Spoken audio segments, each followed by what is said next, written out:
हरे कृष्णा, राधे राधे। आप सभी का इस चैनल पर दिल से स्वागत है।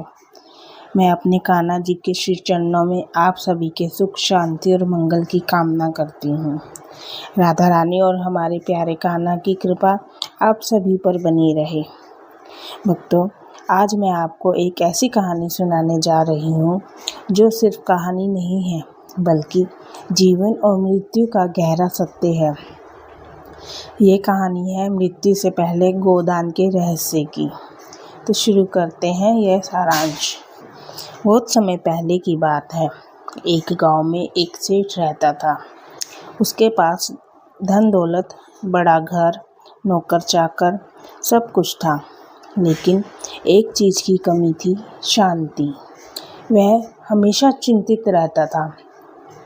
उसे डर सताता था कि मृत्यु के बाद क्या होगा। एक दिन उसने एक ज्ञानी संत से यही प्रश्न पूछा, गुरुदेव, मृत्यु के बाद आत्मा की क्या गति होती है?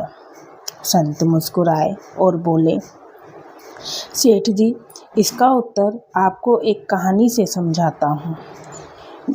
शास्त्रों में, खासकर गरुड़ पुराण में बताया गया है कि जब मनुष्य की मृत्यु होती है तो उसकी आत्मा सीधे स्वर्ग या नरक नहीं जाती, बल्कि उसे एक लंबी और कठिन यात्रा करनी पड़ती है।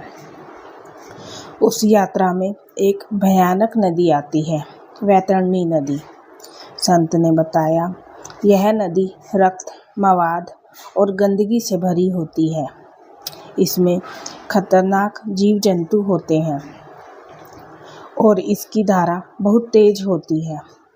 जो लोग पाप करते हैं उन्हें इस नदी में तैरकर पार करना होता है, और यह पीड़ा इतनी भयानक होती है कि आत्मा तड़प उठती है। यह सुनकर सेठ डर गया।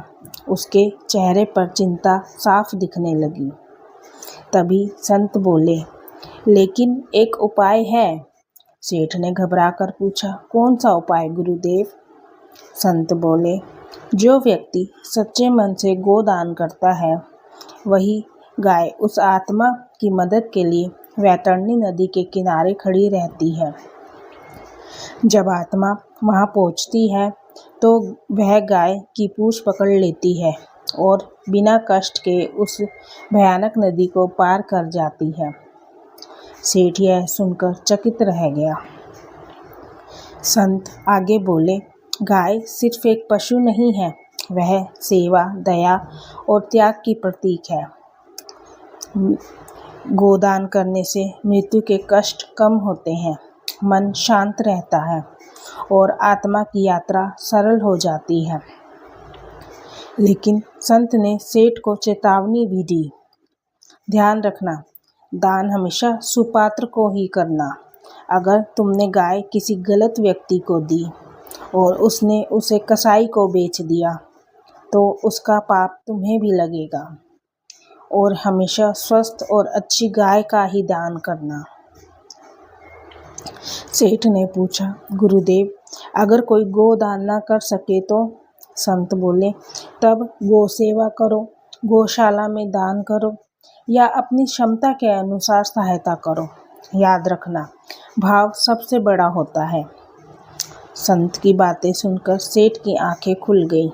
उसने समझ लिया कि जीवन सिर्फ धन कमाने के लिए नहीं होता, बल्कि पुण्य और सेवा करने के लिए भी है।